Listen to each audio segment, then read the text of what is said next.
네, 안녕하십니까. 백세인생 시청자 여러분.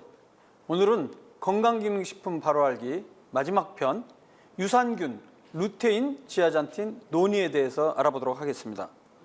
자, 여기 방청하러 오신 분들 혹시 유산균 복용하고 계시나요? 네. 아, 그래요? 왜 먹고 있죠? 장 건강에 도움이 장 되는. 건강에 좋으라고. 그렇죠. 그리고 뭐 루테인, 지아잔틴 들어보셨나요? 네, 눈 건강에 좋다고 먹고 있고, 그다음에 최근에 뭐 논이라는 것도 많이 이슈가 되고 있습니다. 자, 이 네 가지에 대해서 과연 건강에 도움이 된다는 근거가 있는지 근거 중심 의학의 입각에서 살펴보도록 하겠습니다. 먼저 유산균인데요.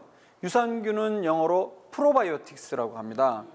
자, 그 유산균이 과연 뭐길래 이렇게 많은 사람들이 관심도 많고 여기 계신 분들도 먹고 있을까요? 일단 그 유산균이란 거는 정의를 하면 유산균이란 거는 유산이란 게 젖산, 유산이라는 물질을 얘기를 합니다. 인간에게 유익한 살아있는 미생물이나 혹은 그 미생물, 생균을 함유하고 있는 제품을 프로바이오틱스라고 하거든요. 참고로 우리가 세균을 그 보통 바이오틱스 이렇게 표현을 해요. 그래서 엔티바이오틱스, 영어로 앞에 ANTI에 안티가 들어가면 그 미생물을 죽인다. 그래서 항생제를 보통 엔티바이오틱스라고 영어로 얘기를 합니다. 반면에 프로바이오틱스는 프로란 말이 원래 친하다, 가깝다란 말이 있거든요. 그래서 미생물과 가깝다 이런 의미에서 프로바이오틱스는 그 자체로 미생물을 이야기를 합니다. 그렇죠. 그래서 우리 장내에는요, 세균이 세포수보다 더 많다고 되어 있어요. 그러니까 우리 장내에는 우리 몸에 좋은 균도 있지만 나쁜 균도 존재를 해서 이게 균형을 이루고 있습니다. 그런데 어떤 상황이 돼서 나쁜 균이 우리 몸 안에 많게 되면 장염을 비롯해서 여러 가지 장질환, 심지어 여러 가지 전신에 있는 질환까지 일으키는 것으로 지금 제기가 되고 있죠. 그래서 락토바실러스, 비피더스 균 같은 이러한 그 균들은 유산균으로서요, 장내에서 우리가 음식을 먹게 되면 탄수화물, 특히 그 중에서도 당이 있죠. 그 당을 분해를 합니다. 그러니까 이 프로바이오틱스 균이 당을 분해해서 젖산, 유산이라는 물질을 만들어내요. 그럼 주변 환경을 산성으로 만들어냅니다. 이 산성으로 만들어내면 웬만한 균들은 다 죽을 수밖에 없어요. 그래서 오히려 유익한 균들은 증식하게 해주고 나쁜 균들은 죽일 수 있게 해줘서 장내의 이런 미세 환경을 개선해줘서 건강 상태를 좋게 할 수 있다. 이런 이론이 있다는 거예요. 근데 이 이론을 이야기한 사람이 바로 1908년도에 엘리 미치니코프라는 미생물 학자가 이야기를 했었어요. 그 이후로 2000년대 들어서면서요, 이 프로바이오틱스가 실험 연구나 동물 연구를 통해서 우리 장내 건강을 이롭게 할 수 있다는 그런 연구 결과가 나오기 시작하니까 실험 연구뿐만 아니라 쥐를 통한 동물 연구, 그리고 또 무슨 연구가 필요하다고요? 사람을 대상으로 한 임상 시험이 필요하다고 그랬죠. 그래서 이 프로바이오틱스가 과연 건강이 좋은지에 대해서 임상 연구 결과가 기하급수적으로 나오기 시작했어요. 그래서 뭐 그 질병만도 급성 항생제 관련 설사, 이 말이 무슨 말이냐면 우리가 균을 우리 몸에 있는 감염 상태를 치료하기 위해서 항생제를 먹잖아요. 그럼 이 항생제 때문에 부작용으로 설사를 할 수가 있어요.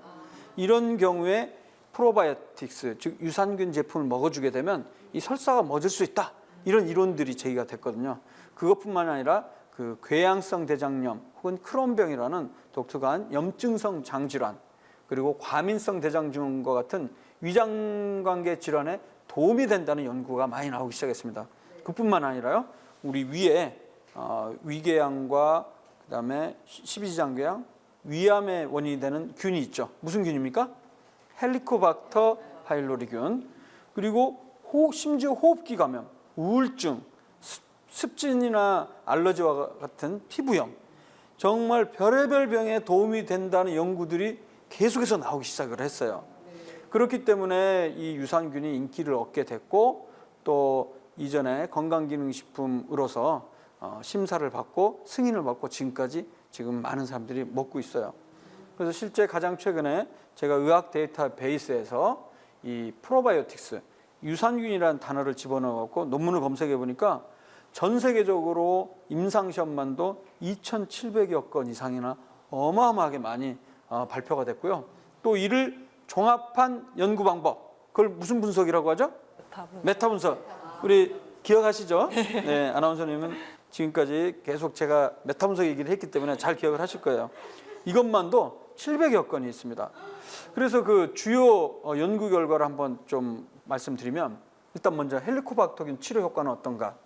기존에 임상시험들이 많이 나왔어요. 그러니까 이러한 임상시험을 종합한 메타 분석도 나오는데요. 이 메타 분석 종류만도 최소한 6편 이상 나왔는데, 그 연구 결과를 보면 유산균을 복용하게 되면 헬리코박터 제균율, 헬리코박터를 제균할 수 있는 퍼센트가 5%에서 10% 높일 수 있다. 긍정적인 연구 결과가 나왔습니다. 하지만 연구 대상자가 기본적으로 100명이 미만이고, 그다음에 연구의 질적 수준 혹은 연구의 연구비를 어디로부터 받았느냐, 이해관계에 따른 이런 분석들이 되지 않은 상황이었습니다. 그리고 더욱더 중요한 거는 헬리코박터균을 원래 치료할 때 2가지 항생제와 궤양치료제, 이 3가지를 씁니다. 이것을 대략 1주일에서 2주일 정도 먹게 되는데요. 이 연구들에서는 이 기본적인 표준요법에다가 유산균을 추가했을 때 효과를 본 연구들이 대부분이기 때문에 정말 단독으로 다른 표준요법을 사용하지 않고 유산균을 단독으로 처방했을 때 가짜 약인 위약과 비교했을 때 효과가 있는지, 이런 연구는 부족한 상태이기 때문에 유산균의 단독 효과가 있는지는 아직까지 확실하지 않은 상태입니다. 또한 설사 예방 및 치료 효과에 대해서도 설사의 빈도를 유산균 치료했을 때 낮춘다는 메타 분석도 있지만, 전반적으로 개별 연구의 질적 수준이 낮았기 때문에 연구 결과의 신뢰성에 좀 문제가 있는 상황입니다. 감기에 대한 효과 역시 감기에 대해서 도움이 된다는 메타 분석도 나와 있지만요, 전체적으로 마찬가지로 연구의 질적 수준이 낮거나 매우 낮았습니다. 그래서 결론적으로 말씀드리면 유산균이 현재 우리 건강에 좋다는 임상적 근거는 아직까지 확실하지 않습니다. 좀 더 많은 사람을 대상으로 한 질적 수준이 높은 임상 연구가 필요할 것으로 생각이 됩니다. 그래서 가장 최근에 국제학술지 네이처 메디신에서는요, 유산균 효능에 대해서 기존에 나왔던 연구 결과가 제한점이 많고 그 연구 결과를 신뢰하기에 문제가 많다라고 실제 정리를 한 내용도 있습니다. 그리고 우리나라와는 다르게 유럽이나 미국에서는요, 유럽 식품안전국이나 미국 식품의약국, 즉 FDA 같은 데서는 어떠한 종류의 프로바이오틱스 제제도, 즉 유산균 제제도 치료적 목적으로 승인한 바가 없습니다, 현재까지. 그리고 프로바이오틱스는요, 외국에서는 의약품이 아니고요, 우리나라처럼 건강기능식품 제도로 운영하고 있지 않고요, 단순한 식이보충제로 규제를 하고 있습니다. 이러한 식이보충제 같은 경우는 이 제품이 효능이 있다라는 걸 증명해야 되는 의무가 없는 상태입니다. 그런 상태에서 뭐 장내에서 안전하게 살아서 기능한다, 이런 특성을 홍보하면서 마케팅하고 있는데요, 이것을 어떻게 규제할 수 있는 법적, 제도적 장치가 외국에서는 없는 상태입니다. 그래서 연구 결과를 종합해 보면 프로바이오틱스가 건강에 도움이 된지에 대한 효과는 일관되지도 않고 모호하고 논란이 있다라고 결론을 맺고 있습니다. 또 하나 기존에 나온 그 여러 가지 의학적인 이슈에 대해서 근거 중심에 기반해서 잘 정리해 놓은 그런 사이트가 있습니다. 대부분의 프로바이오틱스, 즉 유산균의 연구에서는 개별 임상시험의 연구 대상자 수가 너무 적었다. 그리고 그 프로바이오틱스의 제형이 너무 다양했다. 제형이 다양하다는 말은요, 제품마다 유산균 종류랑 유산균 마리수, 이런 게 표준화가 되지 않았다는 겁니다. 그래서 기존에 입증된 여러 가지 위장 질환을 치료하는 치료법과 비교해서 그 효능에 있어서 확실한 결론을 내릴 수도 없다고 되어 있습니다. 그리고 미국 FDA에서 정식으로 승인이 안 된 상황이기 때문에 환자가 부담하는 비용이 상당합니다. 지금 우리 네 분들도 위장 건강 목적으로 프로바이오틱스를 복용하고 있고 또 그거를 사기 위해서 한 달에 매번 먹으려면 또 어느 정도의 비용을 투자해야 되지 않습니까? 그래서 다른 종류의 명확하게 정의된 환자 집단에서 특정 프로바이오틱스의 역할을 규명하기 위해서는 아주 대규모의 많은 수의 사람을 대상으로 해서 잘 설계된 임상시험을 통해서 그 효능과 안전성이 입증이 돼야 할 것입니다. 그래서 결론적으로 말씀드리면 유산균은 지금 전 세계적으로도 관심이 많지만 현재 유산균이 여러 가지 질병에 대해서 예방이라든가 아니면 치료와 관련해서 그 임상적 근거는 아직까지 부족한 상황이기 때문에 적극적으로 권장을 할 수가 없습니다. 아쉽죠? 아쉽지만 우리가 유산균이 아니더라도 이미 알려진 규칙적인 운동, 그다음에 적게 먹고 그다음에 담배술 멀리하는 이런 올바른 생활 습관으로 충분히 장 건강을 잘 유지할 수가 있다고 저는 생각합니다.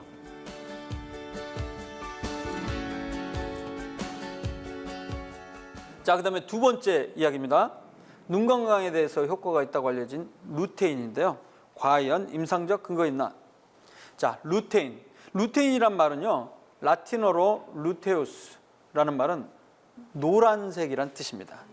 색깔이 노란 거를 루테우스라고 얘기를 하죠. 이 자연계에 600여 종 이상의 카로티노이드라는 물질이 있습니다. 이거는 주로 항산화 기능을 하면서 우리 몸에 도움을 많이 주는 것으로 잘 알려져 있죠. 이 중에 루테인이 카로티노이드의 한 종류가 되겠습니다. 그럼 이 루테인은 어디에 존재하냐? 식물에서만 합성이 됩니다. 그래서 시금치나 노란 당근, 케일과 같은 녹색잎 채소에 이 루테인이 많이 들어있죠. 루테인과 화학식은 같지만 이중결합의 위치, 차이 때문에 전문 용어로 화학적으로는 이성질체라고 하는데요. 그것을 바로 지아잔틴이라고 부릅니다. 그래서 루테인과 지아잔틴은 거의 사촌이다 이렇게 생각하시면 되겠습니다. 그럼 이 루테인이 우리 몸의 건강과 어떤 관련이 있냐? 바로 눈의 건강과 밀접하게 관련이 되어 있습니다. 우리 눈을 보면 색깔을 구분할 수 있고 명암, 밝고 어둡고 그 다음에 색깔을 구분할 수 있는 이유는요, 이 망막에 있는 이 세포 때문에 그렇습니다. 이 망막에 있는 세포를 이제 망막 색소상피라고 하는데요, 여기에 바로 루테인과 지아잔틴이 풍부하게 있기 때문이죠. 근데 이 루테인과 지아잔틴의 농도나 이 양이 줄어들게 되면 정상적인 망막의 기능을 할 수가 없어서 명암 그리고 색감지 이런 시력과 관련된 부분에서 문제가 발생할 수 있다는 것이죠. 그러면 어떻게 해서 이 루테인이 우리 눈 건강에 도움이 되느냐? 아직도 확실하게 밝혀지지는 않았습니다. 그러나 현재까지 나온 연구 결과에 의하면요, 일단 푸른색 빛을 이게 흡수를 해서요, 빛으로 인한 망막 손상을 보호할 수가 있습니다. 그리고 여러분들이 많이 들었던 항산화제 기능을 통해서 염증 같은 거를 미리 막아낼 수 있다는 거죠. 이 루테인 성분 자체는 만약에 우리가 섭취를 했을 때 이론적으로 항산화 기능에 의해서 망막 건강과 그다음에 렌즈 우리 기능에 도움이 될 수 있을 것으로 우리가 추정을 하고 있다는 것이죠. 그러면 그 연구 결과들은 어떻게 되느냐? 제가 그동안 나왔던 연구 결과들을 다 종합을 해보니까요, 다행히도 일부 연구에서는 도움이 된다는 연구도 있습니다. 즉 루테인 및 지아잔틴을 보충제로 복용했을 때 시력이 일부에서 좋아졌고, 그 다음에 황반에 있는 그 망막 색소 밀도를 높일 수 있다는 임상적 근거가 아주 일부 제시되고 있습니다. 하지만 안타깝게도 이러한 연구는 일부 연구에 국한되고 있기 때문에 좀 더 많은 연구를 통해서 일관되게 확인이 되어야 될 것으로 생각이 되는데요. 더욱더 중요한 건요, 그러한 결과로 인해서 이 황반의 변성을 예방할 수 있는지 혹은 이런 망막 질환의 진행을 늦출 수 있다는지에 대한 임상적 근거는 아직까지 부족합니다. 그래서 결과적으로 눈 건강을 위해 루테인이나 지아잔틴을 보충제로 복용하는 것은 권장하기에는 아직까지는 근거가 불충분하다고 보겠습니다. 마지막으로 논이에 대해서 이야기해 보겠습니다. 논이 들어보신 적 있나요? 네. 논이는요, 울퉁불퉁한 감자 모양으로 생겼어요. 약간 그 초록색으로 되어 있는데 열매는 냄새가 좀 역한 것으로 되어 있어요. 그리고 씹어 먹으면 맛이 좀 쓰다고 합니다. 주로 이제 동남아시아나 호주 그리고 남태평양 등에서 자라는 열대 식물입니다. 주로 주스나 분말, 차 등으로 공급하며 우리가 섭취를 하고 있죠. 자, 그럼 논이는 어떤 기능이 있고 어떤 효과가 있냐고 선전이 되고 있느냐? 네, 뭐 이 성분이 여러 가지, 이게 발음도 좀 어려운데 프로제로닌, 스코폴레틴, 리모넨 등등 이런 여러 가지 몸에 좋은 물질들이 염증도 줄일 수 있고, 즉 항염증, 그리고 혈액 순환에 도움이 되고, 또 암도 예방을 할 수 있고, 당뇨도 억제할 수 있고, 그 다음에 콜라겐까지 합성을 할 수 있다. 콜라겐 하면 또 어디에 건강 도움이 되는 거죠? 바로 피부겠죠. 그래서 피부 미백에도 도움이 되고 탄력에도 도움이 된다. 이렇게 선전이 되고 있다는 거예요. 예. 이게 확실히 효과가 있다라는 걸 제가 얘기하는 게 아니고, 그리고 심지어 우리 뭐 동의보감에도 근육과 뼈를 튼튼하게 할 수 있다라고 선전이 되고 있습니다. 심지어 유럽에서는 노벨 푸드로 선정이 됐다. 이렇게 선전이 되고 있는데요. 자, 과연 논이가 이렇게 선전되고 있는 대로 건강에 도움이 된다는 근거가 있냐? 제가 검색을 해봤습니다. 그랬더니 2018년도에 국제학술지, 영양 관련 학술지에 문헌고찰 논문이 실려 있습니다. 문헌고찰이라는 거는 그 전에 나온 연구 결과들을 종합을 한 연구 결과입니다. 그런데 이 총 임상시험 18편을 고찰을 했는데요. 그 고찰을 해보니까 전반적으로 이 논이를 이용해서 만든 주스를 먹게 되면 다른 일반 과일 주스와 비교했을 때 항산화 효능이 훨씬 더 좋다. 그리고 면역계, 그리고 염증 이런 부분에 있어서 우리 몸에 도움이 될 가능성이 있다라고 결론을 내리고 있습니다. 하지만 문제가 있습니다. 이 대부분의 연구들이 프랑스령 폴리네시아 노니 주스를 사용했기 때문에 여기에서 만들어지는 노니가 아닌 다른 노니에 일반화할 수 없다라고 이 문헌고찰에서는 결론을 맺고 있는데요. 제가 한번 이 논문을 봤더니, 이 문헌고찰 논문을 봤더니 이 문헌고찰의 저자들, 논문을 쓴 사람들은 그 해당 노니 주스를 생산하는 모린다라는 회사의 연구개발팀 소속 연구자들이었어요. 무슨 의미입니까? 이해관계가 있을 가능성이 있겠죠. 가능하면 좋은 점만을 중심으로 해서 얘기를 할 가능성이 있을 수밖에 없습니다. 그리고 그것뿐만이 아니라 그 18편 내용들을 제가 다 하나하나 보니까 대부분 그 개별 논문들은 수백, 수천 명의 사람을 대상으로 한 게 아니라 단지 몇십 명 정도를 대상으로 한 소규모 임상시험들입니다. 물론 그 메타 분석이라는 게 개별 연구를 다 종합하면 좀 더 신뢰 있는 결과를 나올 수 있다라고 일반적으로 얘기를 하지만 개별 연구 자체가 아주 적은 수의 사람을 대상으로 한다면 그 신뢰성은 좀 떨어질 수밖에 없습니다. 그리고 제가 항상 반복적으로 얘기를 합니다만 어떤 질병이란 거는 결국에 시간이 지나면 저절로 좋아지는 현상, 그리고 위약 효과, 플라시보 효과라고 해서 어떤 것이든 효과 없는 것이라도 환자에게 줬을 때 10명이나 뭐 10명에서 한두 명 정도에 있어서는 심리적인 안정을 통해서 효과가 좋아지는 경우도 있거든요. 근데 그거는 실제 그 해당 제품의 양리학적 효과라고 볼 수는 없다는 것이죠.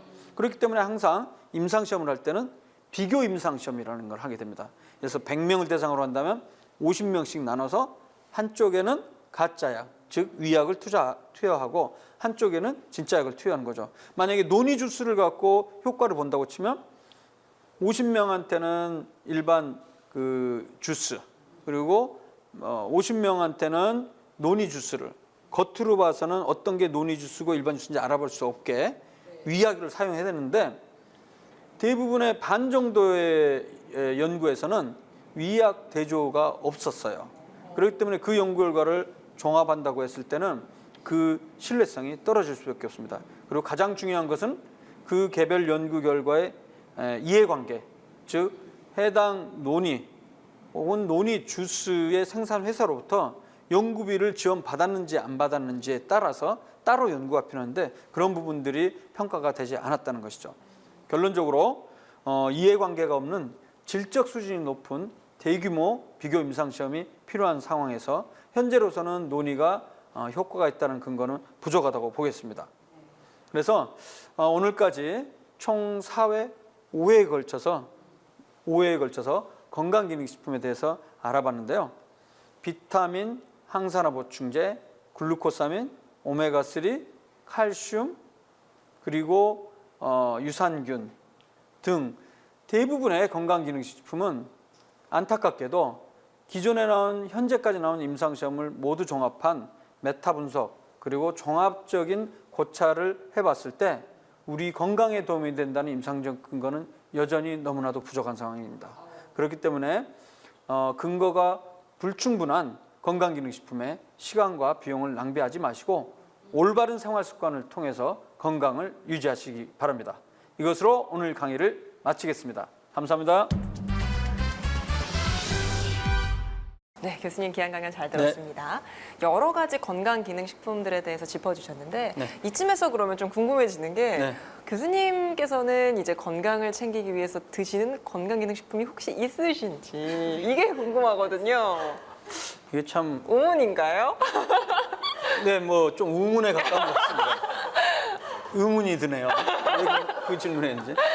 그 답정 아니란 말 아십니까? 뭐죠? 답은 정해졌다. 안 먹음.